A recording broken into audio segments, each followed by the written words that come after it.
So what do you think we're going to be looking like as we head? I mean, this is, the end of April. May is coming up. School's going to be out soon. A lot of people will be taking their summer plans, and that involves a lot of plane rides. So what do you think we're looking at, Kathy?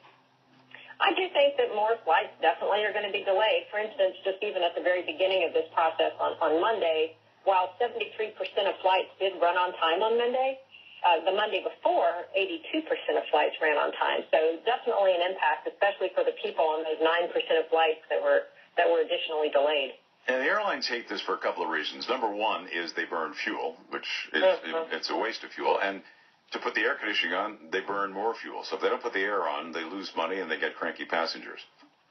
Well, and not only that, but when the plane is not moving from point A to point B, they're losing money. I mean, that's how they make money, is moving planes from point A to point B. And when they're sitting there cooling their heels, nobody wins. No, and you have to wonder, too, Kathy, is that, how much travelers' frustration and really just the generic public's frustration will play into whether or not we fix these sequester, whether we change this. I mean, how long is this going to last? It's just hard to say. And so let's say the public is frustrated. So then how does that actually translate into fixing the problem? Well, you're right. You're congressman, and your congressional offices are overwhelmed with an abundance of letters, and then somebody has to act. Well, I definitely think action is in order. I think not only the FAA furloughs, but just all the different sequester cuts that have happened. I think everyone needs to get together and figure out a solution. Well, maybe when Nancy Pelosi gets delayed 3 hours going back to San Francisco, there'll be some movement.